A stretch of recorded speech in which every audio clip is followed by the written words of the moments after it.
They told me for years there was no money in podcasting. Well, they were all wrong. All right, everybody. That's actually my first time listening to that intro before I introduce my guest. So welcome, everybody, to the Talking with Tarashuk podcast. I am the Tarashuk in the title, Will Tarashuk, your returning champion, T as in Thomas, A-R-A-S-H-U-K. And welcome to Talking with Tarashuk podcast, where I generally talk with anyone I find interesting. It's a very simple premise, I know, but today I'm speaking with someone incredibly interesting. The name is Zachary Green. Zach is a former Marine, firefighter, and the author of the international bestseller Warrior Entrepreneur. The book will prepare entrepreneurs for the inevitable crucible, a turning point in their life, which will change their forward trajectory. We are here to discuss his life, his career, the book, and whatever else, honestly, comes to mind, because that's just how this podcast rocks and rolls. Zach, my friend, welcome to the podcast. Very excited to have you on this morning. Thank you so much. I also enjoyed listening to that intro. You got me all pumped up and excited. That's the goal. Now, fun fact about that intro, all of those voices are me. That's the read over, the undertones, that's all me. And we had our studio producer in Montclair, New Jersey, cut that together. I went into studio, recorded that. So yeah, it took a while, but I'm in love with it. I got a few other intros in the works, so that's all very exciting. But how are you this morning? Doing great. So excited to be talking to you. I'm a big fan of yours and what you do. You're a true, influencer and leader in the podcast community, both in front of the camera and behind it. So I'm really pumped up to be talking to you today. Man, that influencer title scares me. That's just like my thing about influence. Like, yeah, if I influence you in a positive way, fantastic. I hope I do. But that comes with a big responsibility of, like, if I don't do something that person deems worthy, I'm no longer an influencer. I am a bad influencer. So it's just like, bro, I'm just over here doing what I do. And if you get good things out of it, good. I'm glad. If you don't, continue on. Well, like Spider-Man said, I think with great talent comes great responsibility. Yeah, great power, great responsibility. I guess podcasting can be my power. But we're not here to talk about me. Me might be sprinkled in here and there. Let's talk about you. Introduce yourself, who you are, what you do currently, where you're from, what brings you here today. Just the basic origin story. Let me hear it. Certainly. So I grew up in Cincinnati, Ohio. Matter of fact, lived there my entire life up until about a little less than a year ago. So finally I leave and the Bengals finally start doing well as soon as I get out of town. But I had a lot of challenges growing up. I really struggled with a lot of learning disabilities, ADHD, dyslexia, behavioral issues, all the above. Went to probably about 8 different schools from kindergarten through high school. It was always like a round peg trying to get jammed into a square hole.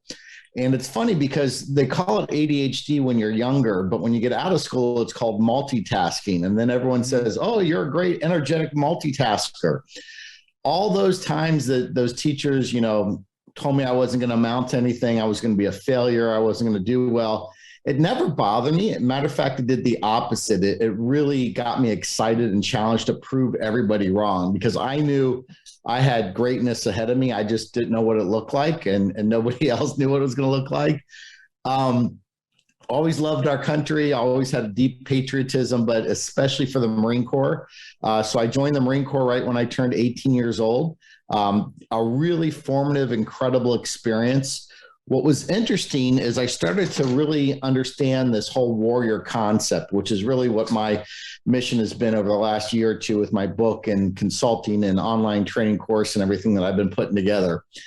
And it goes basically, the warrior's journey goes all the way back to Homer and the Iliad and the Odyssey. And that is, you've got the warrior gets tested and they get tried. And every time they're getting tried and tested, they're getting stronger and stronger. Think of it almost like iron sharpens iron. And then eventually you have your crucible. The crucible is that defining crisis in your life where everything that you've done up to that point is not enough to get through that crisis. And you have to really dig down deep to find that extra strength, but you also have to transform and change. And my first crucible occurred when I was at Paris Island. I had somewhat of an upper class family, really never had a lot of challenges when it came to, the materialistic things. My parents always gave me everything I needed and wanted, both emotionally and also materialistically. And I get down to boot camp and I'm with kids that are from like the coal mines of West Virginia that literally, they ate a fried bologna sandwich was about as high end as they got. Sometimes they didn't get 3 meals a day. Kids from the projects in New Orleans that, literally are getting shot at every day. And they didn't seem to have as much of a problem with boot camp. I really struggled because in the Marines, it's really tough. And my first crucible happened when I realized I wasn't as good as my 18-year-old arrogant self thought I was. And I remember collapsing to the parade deck, crying uncontrollably. The drill instructor leaned over and said, "Zach, your mommy and daddy aren't here to help you. And I knew you weren't tough enough to become a Marine." It was just devastating. It cut so deeply, that cut that he did to me. And what I realized then is I'm not going to feel sorry for myself, and I'm not going to let anybody tell me what I can or cannot do. Yeah. Now, obviously, he was testing me. That's part of the process there. But that was my first crucible. And my transformation was I was going to get rid of my old self. I was going to transform into this warrior and make sure that whatever happened the rest of my life, I was going to become unbreakable. And it really did. A couple of years go by, I ended up getting out of the Marine Corps. I got out in 99, 2001, September 11th happens. I felt really guilty. So I joined our local volunteer fire department to kind of give back. My full-time job up to that point was I was at Eli Lilly. I was in brand development and marketing. So spent time on these billion-dollar brands, learning how for them, it's all about solving a problem and coming up with a solution. And in that light, I got lost in the fire early on in my career. It was really scary, very dark and disorienting. And I wanted to find a solution to that. So I developed with some really brilliant scientists and developers this glow-in-the-dark material. Think of it as like a glow-in-the-dark on steroids. Put a couple prototypes on. Guys went crazy over it, started selling out of the trunk of my car. And over the next 10 years, I grew it into about a $30 million company. And that's really what's got me to where I am today, to write a book about my experiences and the warrior journey, with the hope that I can inspire other people to, become the best versions of themselves. I love it. Well, I hope in the journey you didn't come across any Cyclops or like Islands of Sirens, going back to that they're going back to that Homer reference. There you go. Let's go back to the Marines. 18 years old, I'm assuming fresh out of high school, you joined the Marines? Yeah, so I did this program where I could go to college and the Marines at the same time. Okay. So I went through both enlisted at Paris Island, and then I also went through the officer program in Quantico, Virginia in the summer times. Okay, gotcha. So out of all the things you could have done, why the Marines? It's a very honorable thing to do. And, and thank you for your service, of course. But like out of all the things you could have done, why did the Marines stick out to you the most?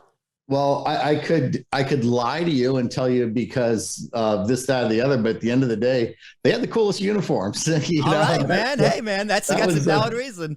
And I figure I could have a better chance picking up girls in a Marine Corps dress blues than I would in a Navy uniform. But no, in all seriousness, there was a couple of reasons. Number one, they're the toughest branch for enlist. Now, obviously, there are other units, special warfare units and other ones that may be, quote, tougher, but as a general force, nobody even comes close to the Marine Corps. Number two is I knew it was the hardest and the most difficult, and I really wanted to challenge myself. But it's interesting because I remember, again, never ever a question that I was going to join the Marines, but I still wanted to go check out the other branches. And so I remember going to the Navy recruiter and telling me about all the adventure I would get to go sailing the 7 seas. I remember going to the Air Force recruiter and he talking about how easy it is and how transferable it is to civilian world when you get out. The Army recruiter was telling me about these bonuses and all this money I could make. And I get to the Marine Corps recruiter and I walk in there on my typical 18-year-old arrogant self with my nice mullet and spiked hair, because that was cool back in those days. And I said, look, the Army offered this, the Air Force offered me that, the Navy did this. What can the Marine Corps offer me? And as soon as I said that, the recruiter leaned back in his chair, put his feet up on the desk and said, son, we've been the finest fighter force for 250 years and will continue to be that way. He goes, the Marine Corps is not going to offer you a damn thing. He goes, what can you offer the Marine Corps? And I was like, whoa, wait a second. And then he said those words. He goes, you're not even tough enough to make it through boot camp. There's no way I've seen guys like you, you'd even be able to survive something like that. And I literally grabbed the contract right out of his hands, like, I'll show you, sign the contract. Challenge accepted.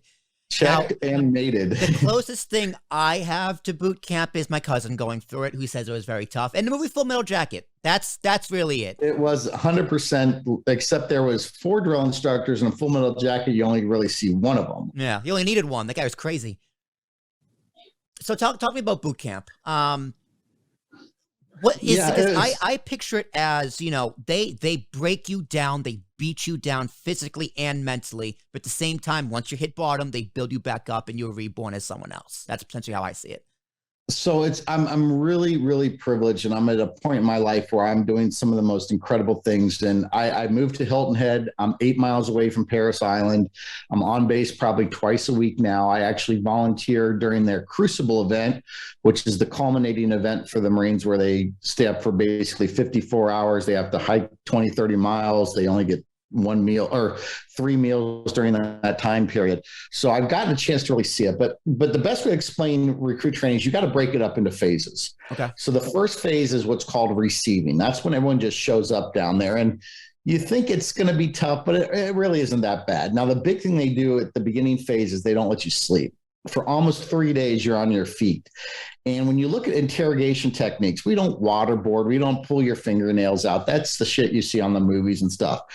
All you got to do to interrogate people is not let them sleep, period. They will do anything you tell. It's hard to lie when you're sleep deprived, because to lie, you have to use a lot of other logic to try to explain your lie. So you get through that. Drill instructors aren't being that tough. And then about day 5 or 6, after they've done all the medical screening and they've done all the psychological tests and backgrounds checks and stuff, they say, okay, now it's time to meet your drill instructors. And you're like, whoa, who are you? And he's like, no, I'm like on vacation right now. You're going to the drill thing. So they march you out to the armory. You draw your rifle. You're all excited because you're holding your M16 for the first time. They get you into the squad bay, and out comes 4 of the most superhuman Marines you've ever seen. I mean, their chests are this big, their waists are that big, perfectly tailored. And as soon as the officer leaves and says, carry out the training schedule for the day, all hell breaks loose. And the next 10 days, the tempo is unbelievable. Very little sleep. You're being yelled at all the time. You can't even talk. There's a special way you have to talk. You have to talk about yourself in the third person. So I have to say, Recruit Green would request permission to speak to Will. You have to request permission to go to the bathroom. There's only you get 5 minutes, and that's it to go to the bathroom. Actually, I think it's less than that. And if you haven't gone, then you're stuck for the rest of the day. And everything they're teaching you comes into play later on in combat and, whatever else. So as that first 10 days goes by, some people really are starting to thrive. Some people like myself are really starting to fail. And you kind of get to that point. So after that 10-day period, then you really start getting into the history of the Marine Corps, the weapons, hand-to-hand combat, all these different types of things. And it starts becoming a little bit more fun, but it's still really, really intense. What's interesting, and this is part of the warrior's journey, every week it gets a little tougher than the previous week, but it starts to feel easier. And the reason why is you're building off of all that training that you had in that previous week. You're getting stronger. Again, iron sharpens iron, this rhino skin that you're starting to develop. So by the last week or two of the cycle, which is the most intense physically, mentally, spiritually, emotionally, you're actually pretty well prepared for it, because you're transforming into this warrior, this Marine. And it's so funny, because I noticed that when I grew my business early on, it was really, really tough. When I went from making, a couple $1,000s a year to several $1 million a year, it was so much tougher when I was making several million, but I had learned those lessons early on with all the challenges I had when the company was starting out. Yeah, I can tell you, I'm starting a company myself. It's not easy. In fact, it's very, very difficult. And you didn't even do it during a pandemic. So I'm sure we could go on and on and on about the Marines, our place in the world, and all that stuff. But I'll bring you back for all that. We'll do a whole special on just military stuff. I want to talk more about firefighters. So you go from the Marines, you want to volunteer after 9/11, become a firefighter. Where were you a firefighter? This was... Cincinnati area. So I was in town of Wyoming. We are a suburb surrounded on 3 sides by Cincinnati. So our community was only about 8,000 houses, but we still made about 1,000 runs a year because we did a lot of mutual aid for the neighboring departments. And some of them had some pretty intense, situations, I should say. Yeah, because that's like what I always wanted for firefighters. Like, I live in a populated city area. Every now and then I'll hear the sirens go off. I live right next to a firehouse.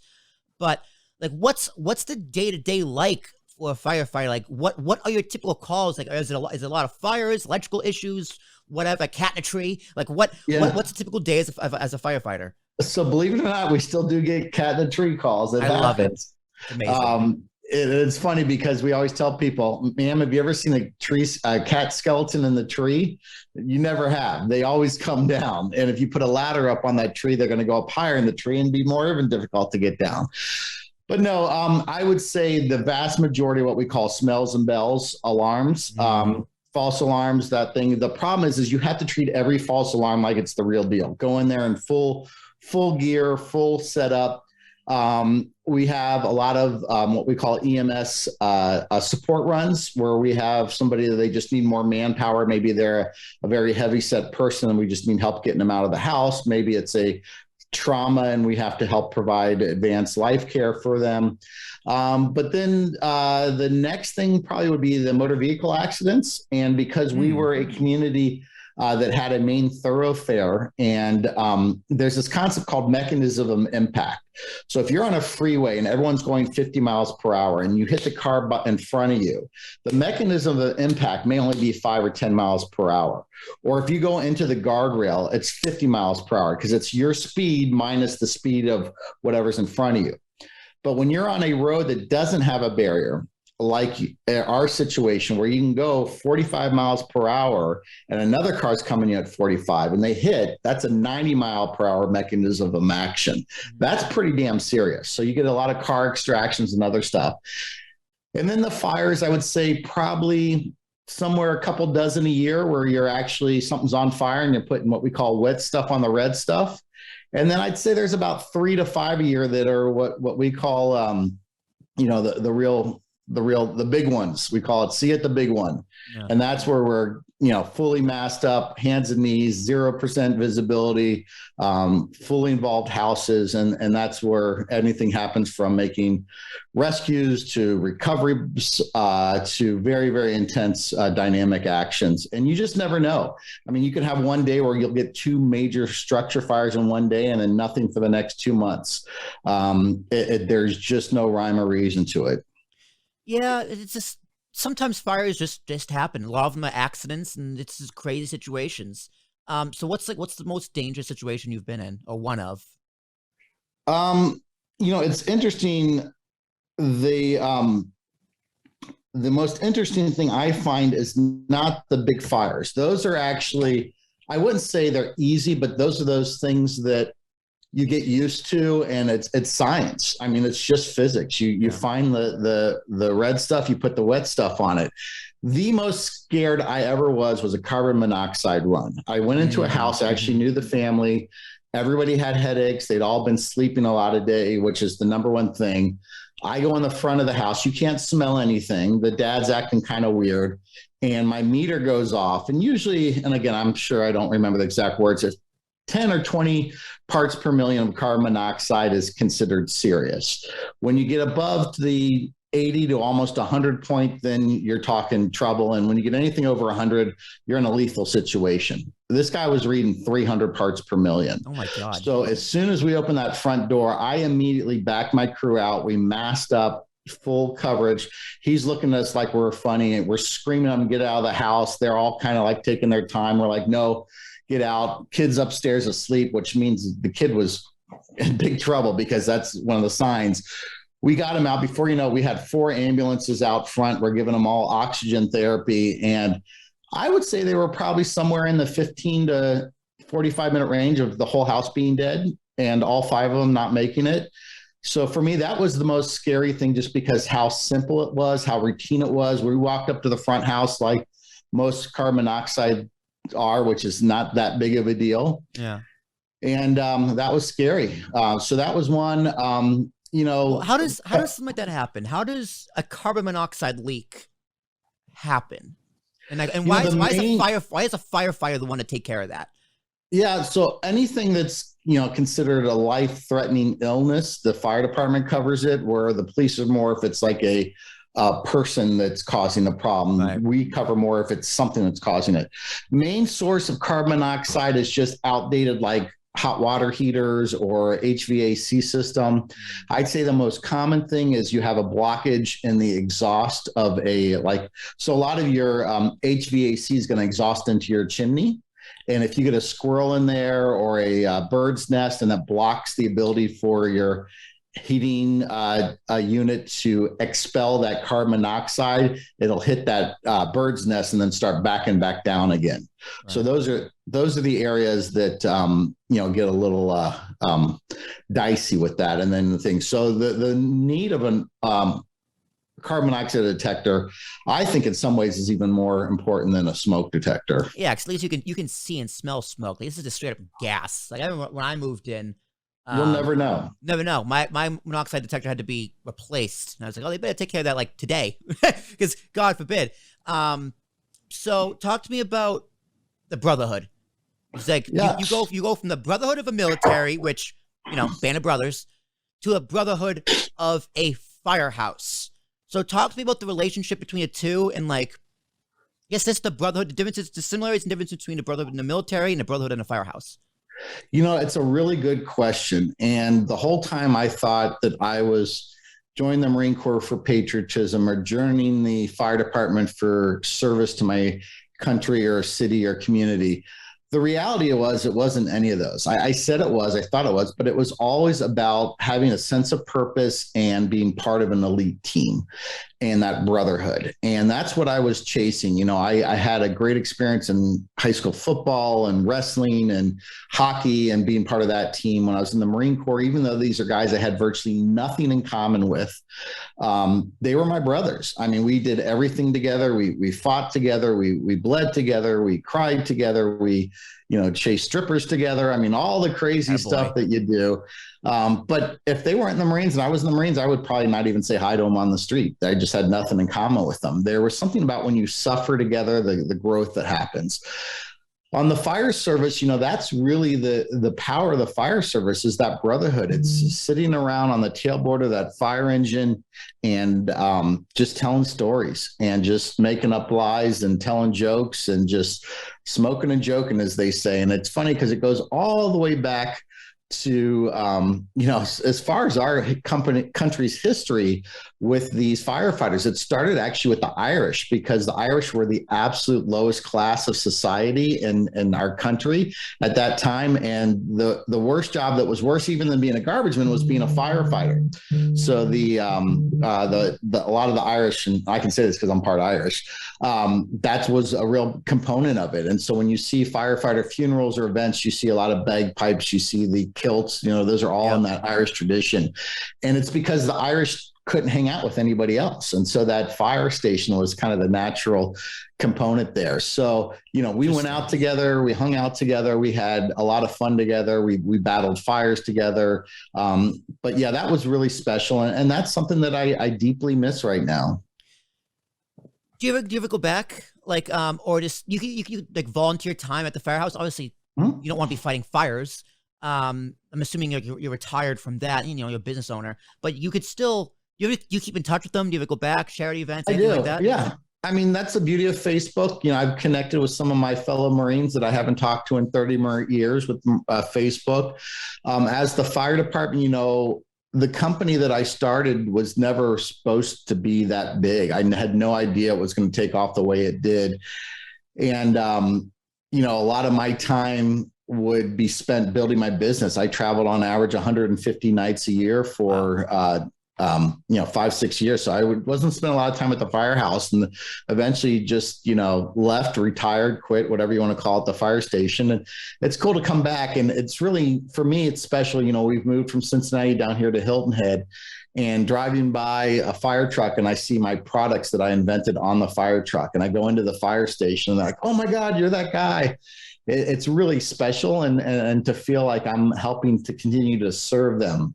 One of my proudest moments happened a few months ago when I was down on Paris Island, and the fire department of Paris Island uses all of my products, and they absolutely love it. And I was talking to them about it, and they were just talking about how great it was. They had no idea that that was my company.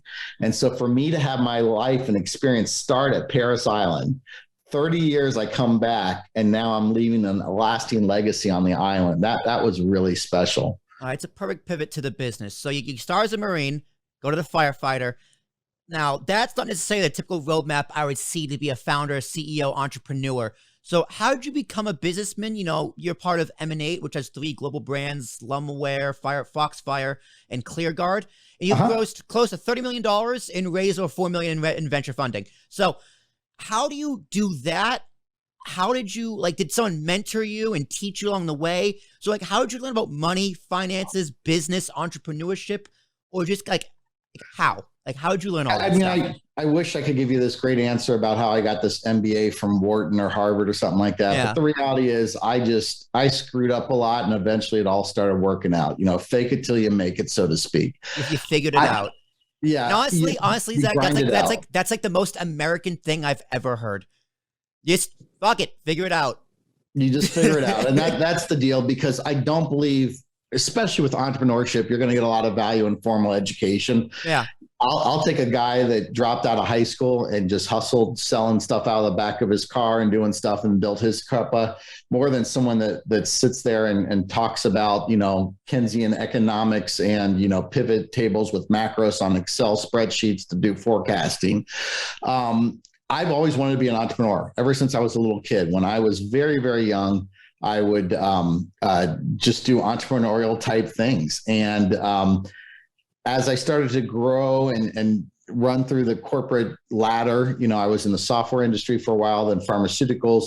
I just soaked up as much as I could, you know, Six Sigma, lean manufacturing, all these different types of courses and training on HR and interviewing and leadership, because I knew one day I was going to start something special. I truly believe God put me on this earth for a very specific reason, to change the world and to help people, and I'm fulfilling that now. Yeah. It wasn't pretty and it wasn't really easy, but that's, you know, the warrior's way.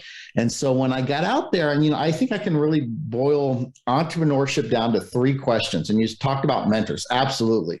I've had tons of mentors. I've been mentors. I sometimes get more out of mentoring other people than I did when I was somebody who was mentoring me. Definitely. But here's the 3 questions that I ask every entrepreneur I work with, the 3 questions that are absolutely essential to growing a business. Number 1, have you solved a problem in a unique and elegant way? At the end of the day, it's all about solving a problem. And sometimes you have to convince people they have a problem that they don't even know they have. Number 2, what is your unfair competitive business advantage? Not illegal, not ethical. It's got to be unfair. And the reason I say that is we're David, and the big companies are Goliath. We have to be able to beat them, not with our strength and size and power, but with our agility and our strategy. So an example would be of an unfair competitive business advantage is you've invented this paper cup that keeps your coffee warm, and you get in with Starbucks and they sign a 1-year exclusive with you versus nobody else. That's an unfair advantage.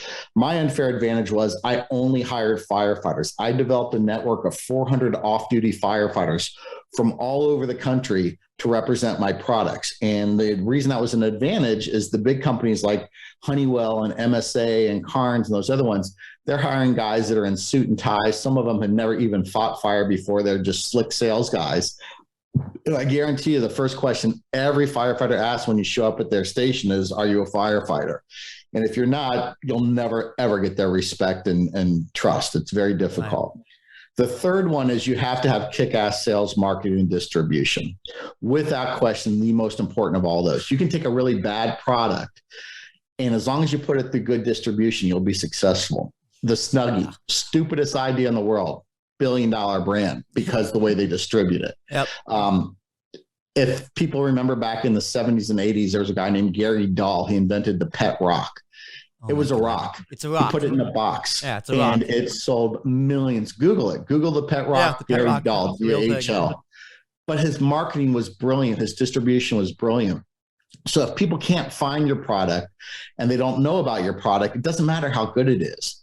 And the trap that a lot of entrepreneurs fall into is they're so scared that someone's going to copy their idea. They spend so much of their most important resource, which is cash on patents. When the reality is you and I can never afford a patent lawsuit. We may be able to afford the patent, but the patent's not worth anything unless you have the money to defend that patent. Yeah.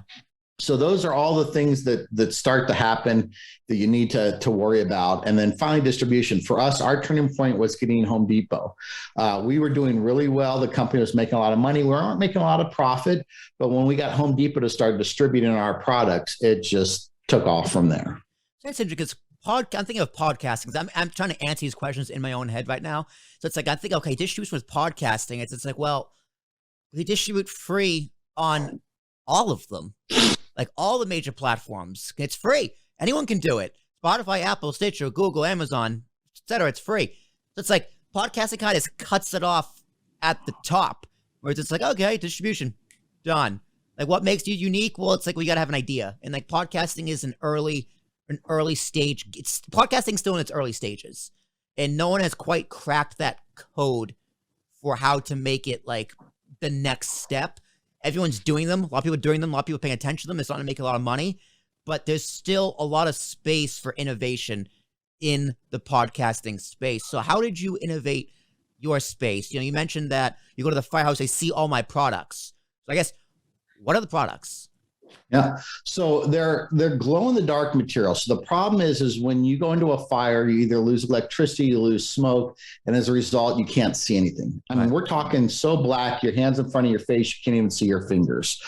So that's the problem. All right. The solution is, how do we orient yourself? Because when everything's dark, you don't know left, right, up, down, forward, backwards. If I go into a room and it's at a daytime fire and there's a little tiny light coming behind the blinds, that's all I need as I'm searching around that room to orient myself, because I know if that light is here, that the opposite way is where that door is, because I remember that's the way I came in. But when everything's dark, you don't have that. So then the next problem we've got is anything with batteries or electricity or light bulbs is probably going to fail when you need it most. Murphy's Law. It's pretty darn straight on. What can go wrong? We got a lot of heat. We've got water. A lot of that stuff needs to be recharged. And when you get done with a big worker, a big fire, and you may forget to put your flashlight off your gear into the charging bank and charge it back up, which is what happened to me the day I got lost. So that's the problem. So now let's talk about the solutions. Now, what you don't want to do is go around talking about features and benefits. Let me give an example in my case. If I went to your firehouse and say, hey, I got this stuff that glows in the dark. It glows really bright, glows for 15 hours. It glows at 760 micrograms per meter squared, which is the way that you measure glow in the dark light. You're like, dude, I don't care. So this is what I would do. I'd go, hey, Will, I'm Zach. I'm a firefighter from the Cincinnati area. Can we go in the bathroom and turn the lights off together? I got something cool to show you. No. So right off the bat. No, absolutely not. Well, right off the bat, you're like, what the freak is this guy talking about? I'm memorable. Okay. I guess Number so. 2 is, if you give me the chance, and most firefighters spend a lot of time in the dark with other dudes they don't know, and that's just what happens. They're like, sure, why not? So then I would go into the firehouse, we'd go in the bathroom. And the reason we chose the bathroom is there's no windows, there's no light that's coming in there. And I start talking about, hey guys, have you been in this situation? We're all like, yeah, this happens all the time. So I'll have them all turn around 3 times and tell them to find the door. And of course, no one has it. Then I open my bag up, and there's my glow in the dark stuff that I had charging out in the sun right before I got in there. And first of all, the wow factor, they're like, oh my gosh, I mean, this stuff literally lights the whole room up. But now I said, what would happen? And I would take something like an axe and throw it off in the corner of the room. Now, if we're doing a search and that axe represents the door, you're going to have a problem seeing the door. So by doing that, these guys would go nuts. And almost every time they would buy pretty much everything that I brought with me. So that was how I really built that whole solution-based selling and didn't focus on it. I do want to go back to what you said about the podcast, because I think we can easily put podcasting and specifically what you're doing into those categories. Okay, shoot. So the first one is why, I'll just ask you a question. Why would someone listen to your podcast? That's a great question. So like for this podcast in particular, or I'd say like any podcast, if I'm running across someone who's looking to start a podcast, I'll go, okay, what kind of podcast are you looking to start? And they go, you know what? Like, I'm a business owner. I'm thinking of a business podcast. I go, okay, here's all the podcasts I do with business people, entrepreneurs. Listen to their story, get inspired. You want to do a podcast? I'm thinking of writing a book. Here's all the podcasts to do with authors. You talk about the writing process. Go listen to it. Get inspired. As you said, influencer. I do it for influence. So I will take these podcasts and push them onto other people what I see fit. Someone's doing investing, like someone's just like, I'm looking to get into stocks and stuff. I'll hand them off to the Andrew Davis, who was an investor in comic books and alternative investing. It's like, yeah, traditional investing is great. You might do well depending on the stock. But, here's other options. Collect Funko Pops. They sell for a lot of money. You never know what people are going to buy. So like listeners to podcasts, it's kind of it's networking. It's all networking. Yeah. So what you answered for me was you said, someone wants to start a business. That's what you're trying to do is teach them how to do it. Yeah. Someone's trying to network, sometimes to grow something. I would argue is if someone's going to listen to your podcast, first of all, you have a really fascinating premise and I absolutely love it. And it's just what's cool.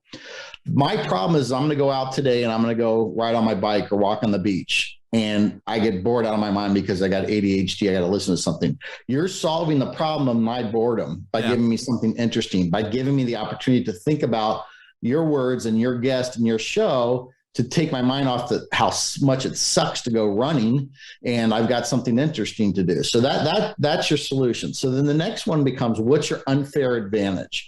What can you do differently? And that could be through partnerships. It could be through this network that you've developed. In your case, I would say that your unfair advantage is you've got a lot of technical know-how. I mean, what you did with that intro, that would take other people would have to spend thousands of dollars to do that.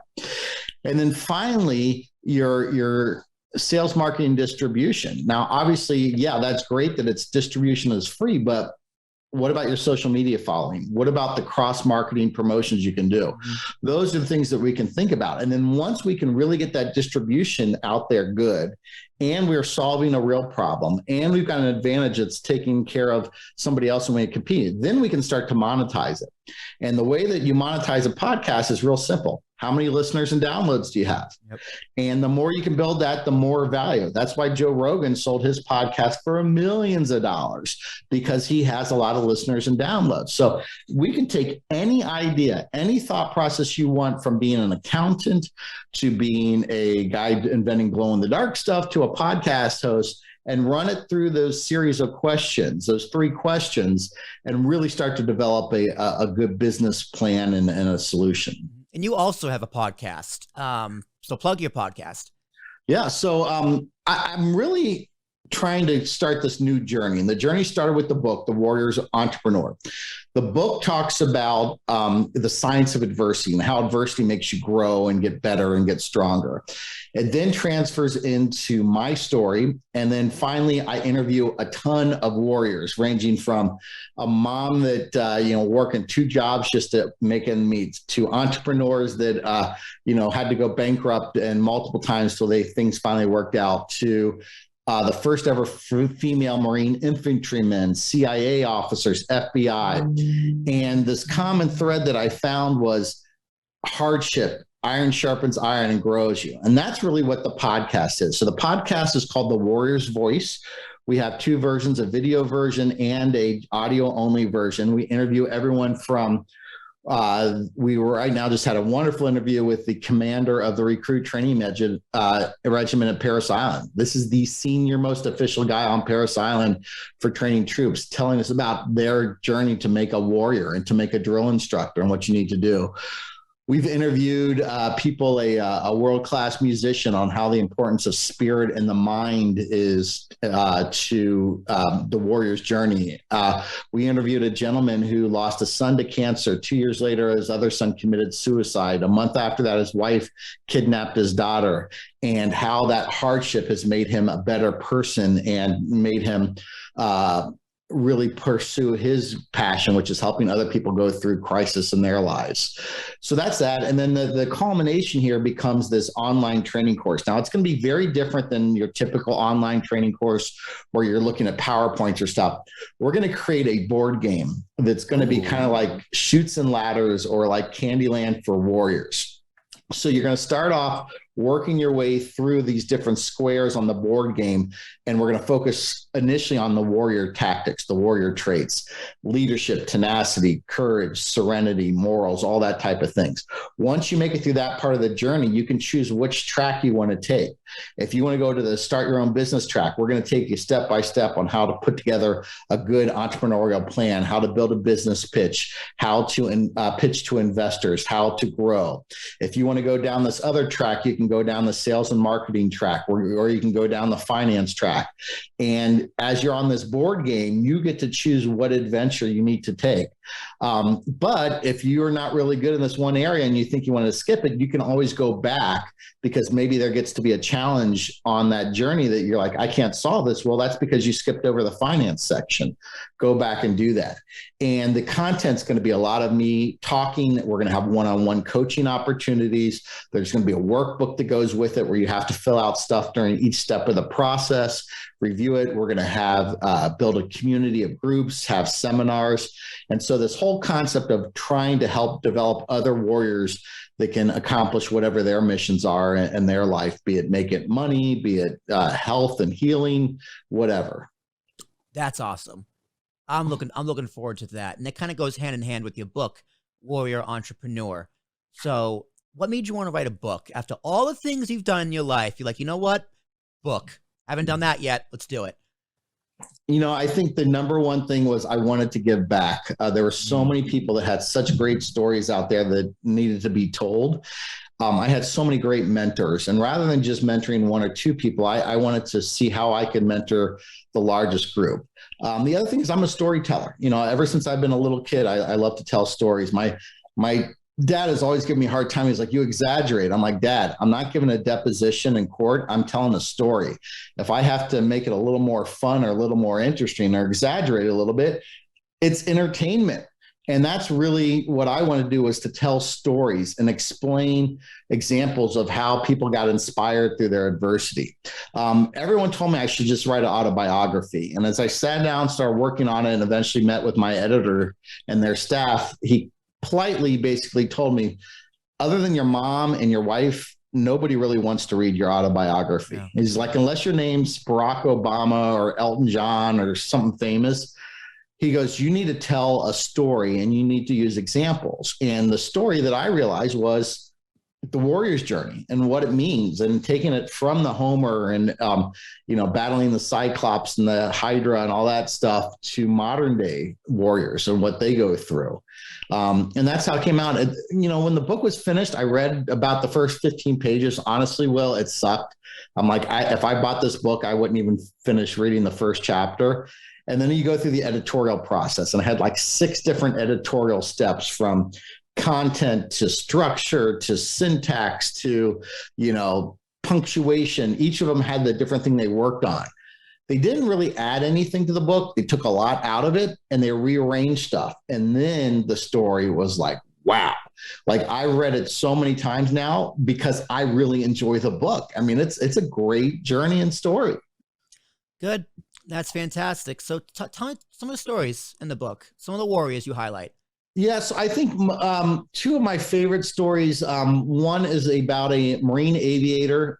They were flying on what they call a blue water mission, which means that there's no way you can get to land. Once you take off on the aircraft carrier, you've only got water. They were off in the Indian Ocean. They were having what's called double pitching seas, which is the worst. So you're pitching the carriers going up and down and left and right. So at any time when you're going to land, you could be 20 feet above the deck, 20 feet below the deck, 20 feet to the left, 20 feet to the right. And it's just going like this. His wingman, the guy that was next to him, goes in, and just as he's landing, it raises 20 feet, crashes into it. Whole entire aircraft carrier goes up in a ball of flames. He's got to pull off with the rest of his 10 other jets. They realize at this point in time, they don't have enough gas to make it to the mainland. So they're either going to have to eject into the ocean, of which case they probably would not make it because of the waves and everything else, or they're going to have to land on the aircraft carrier. Well, thank God, right as the accident was happening, they launched a refueling tanker, which is able to get up and give everybody enough air to get one more pass to land. And hearing him talk about confidence and how he had to go through what was training, how he had to lead his men and teach them how to go through that process was absolutely essential. And he did it, and obviously they all made it. So that was just a great story about confidence and courage and those type of things. The next other story that I really liked, again, was about the first ever female Marine. She grew up and was born in a Russian Siberian prison. Wow. And then got adopted by an American family. Was able to convince a recruiter to get her an infantry contact, which was unheard at the time. But she basically said, I'll challenge every single male to a pull-up contest. And if any of them beat me, I'll walk away. And she beat every one of them. And so that was able to get that taken care of. So it was really fascinating story there. All right. Love it. All right, Zach, I think that is a good place to cap off as we are running out of time. But last question always goes to the guest. Do you have any questions for me, my friend? No, this has been great, Will. I really appreciate you having me on the show today. If people want to find more information about the Warrior Framework online training, the book, or anything, just go to my website. It's warriorentrepreneurbook.com. And there's a contact us area in the thing. I am looking for beta users for the online training system. We'll be offering a deep discount for anybody that wants to be a beta user. You will take the course, but we're going to ask a lot of favors of you of just giving us feedback and what happened. In addition, you can also buy my book, Warrior Entrepreneur, on that website. You can use coupon code podcast2021 for 50% off, or you can find it at Amazon, Barnes & Nobles, or pretty much anywhere books are sold.